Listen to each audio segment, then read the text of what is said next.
everybody. Welcome back to another episode of Devil's Advocate Trades Edition. Nose got itchy.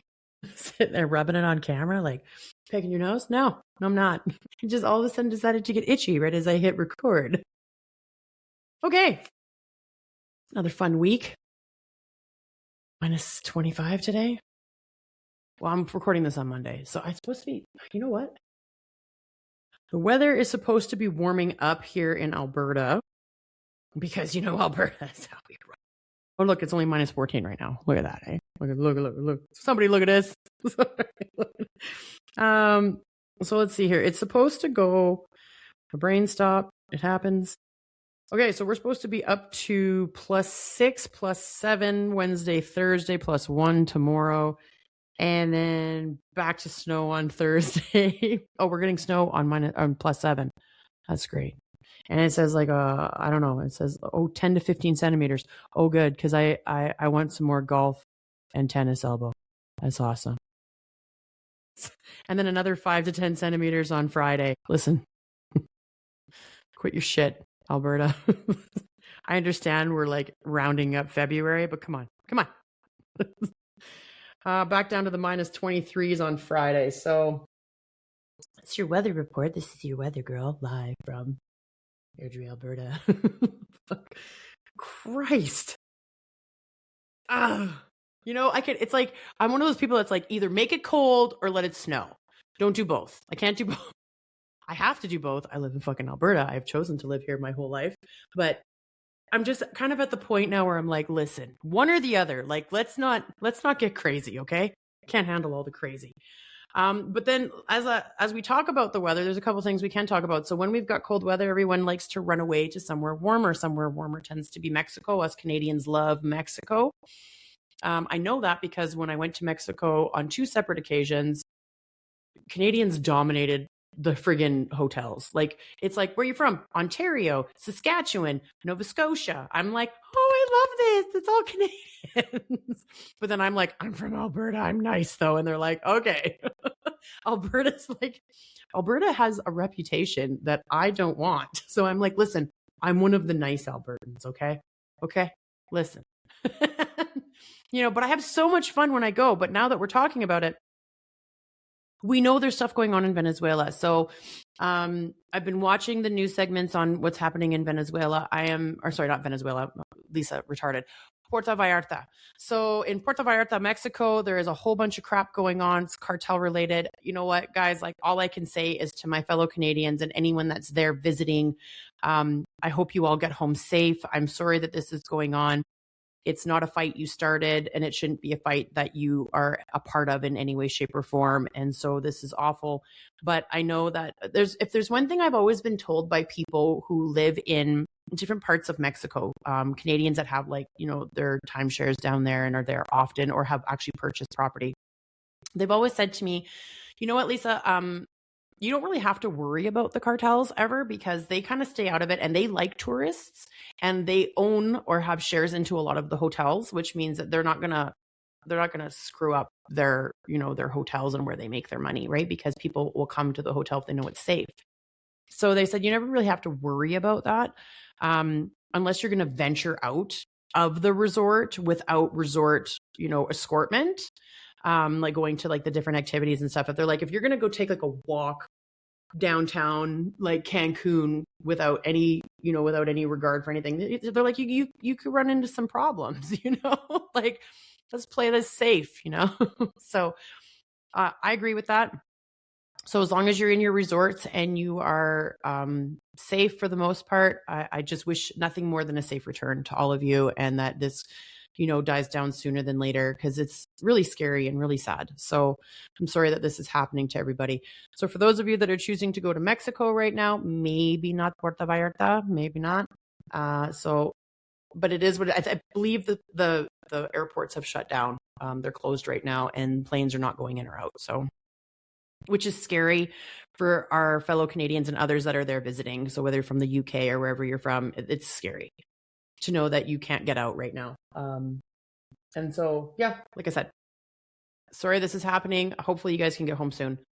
What else is in there? Let's see. Oh yeah, the Epstein files. Everybody, it's flooding the socials right now that the Epstein files have been released. This has been redacted. That hasn't been, this, that, the other thing. Here's what I'm going to say. I only got one thing to say. Whoever was in the Epstein files, we need to remember that a lot of people will be mentioned, but have no affiliation with the disgustingness that went on. Okay. Some people are just points of interest on who's gaining intel, who might be a problem, whatever. There's a lot of gossip about these people. So not everybody that's in them has done something heinous. Okay. So we need to remember that. That's my biggest point of contention. I will say this though. I'm super proud that I have been a strong Michael Jackson fan my entire life. When they used to call him Wacko Jacko and say that he touched children, I never believed it. And I can honestly say that when people say that, I'm like, I don't believe that. And they're like, why not? They have this, they have that. I'm like, it's bullshit. It's all bullshit. I'm like, here's the thing. There is a celebrity that has been a part of Michael Jackson's life forever since he was a child. He is my age. And he has never once said anything bad about him. He has never once. And I'm like, he's gone through his own stuff, but through his family, it's not like, and I'm going to say this is going to sound awful. It's not the same as like Britney Spears and Justin Bieber, like how they like absolutely became shells of people, and which is awful because they went through some really crazy shit. I don't know what they went through. We know that there's speculation around different things. There's different articles that have come out. And regardless of where they sit in the fame category, to me,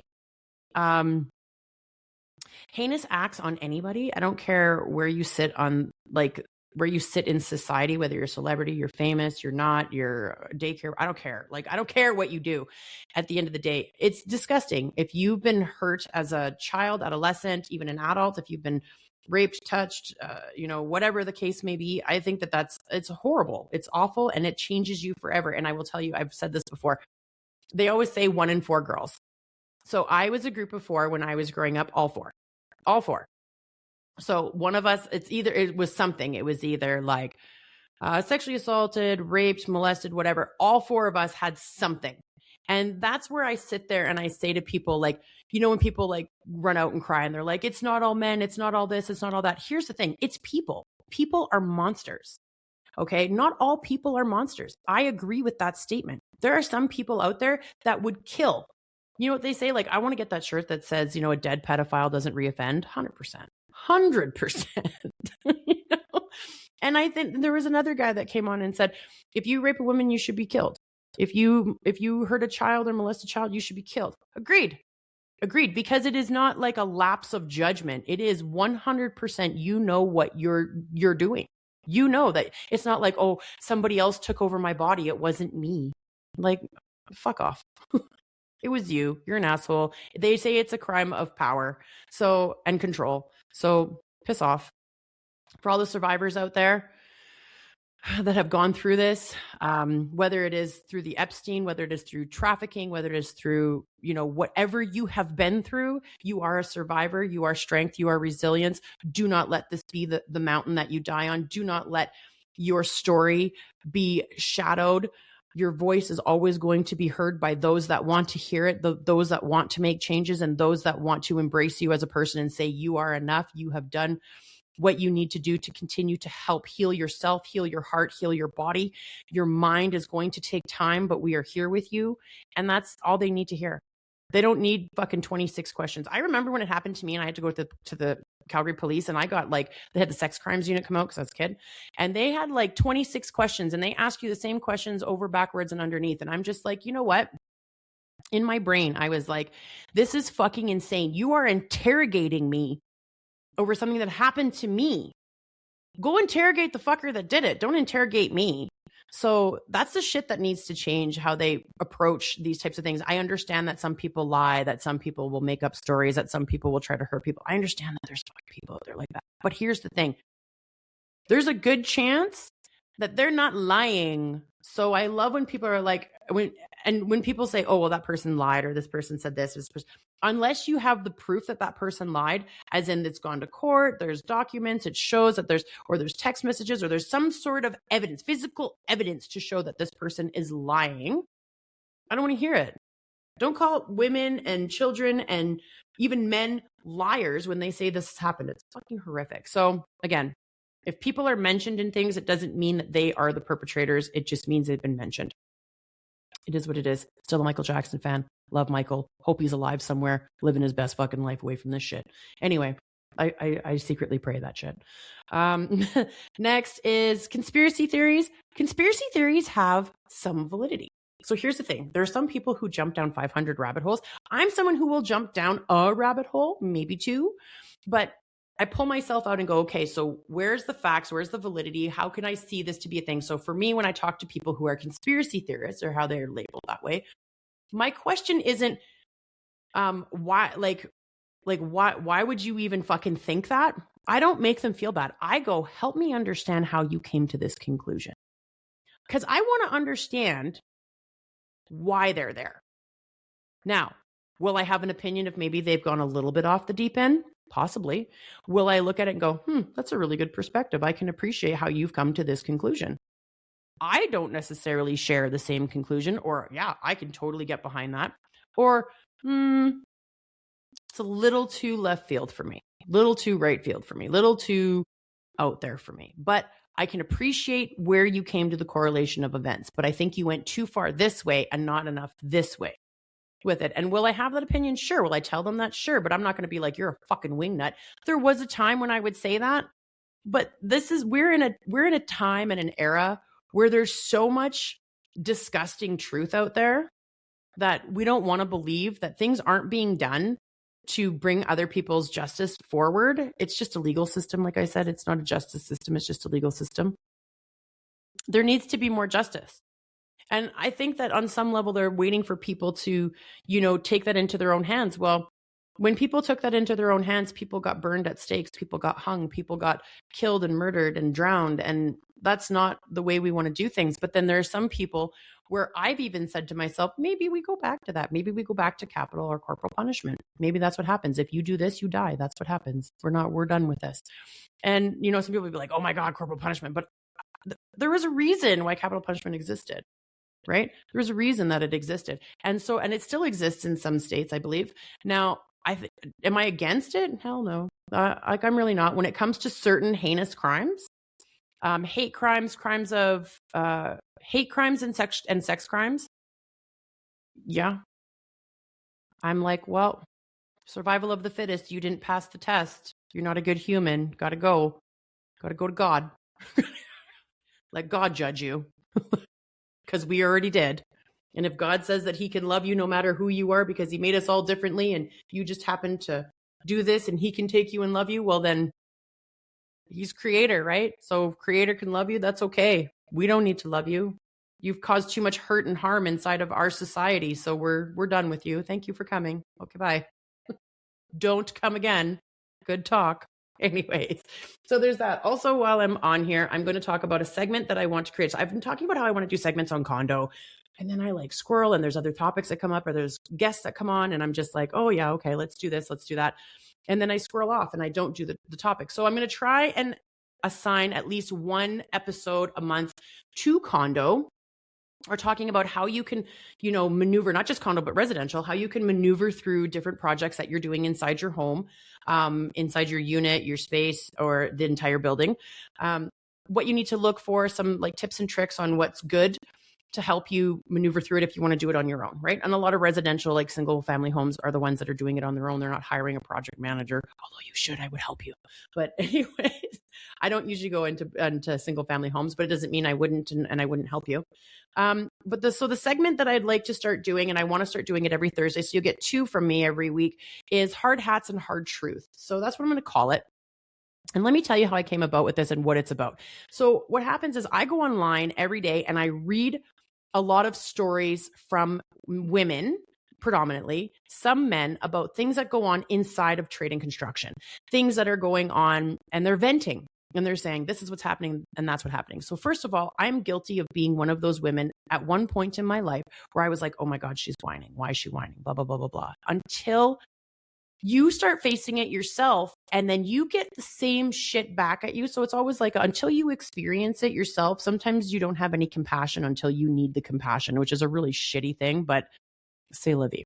So, you know, when I'm reading these now, I'm like, okay, how can we help empower women? How can we help, create change? Because it's not fair that when a woman speaks out, she gets told that she's whining, that she's difficult, that she's causing problems, because she's not.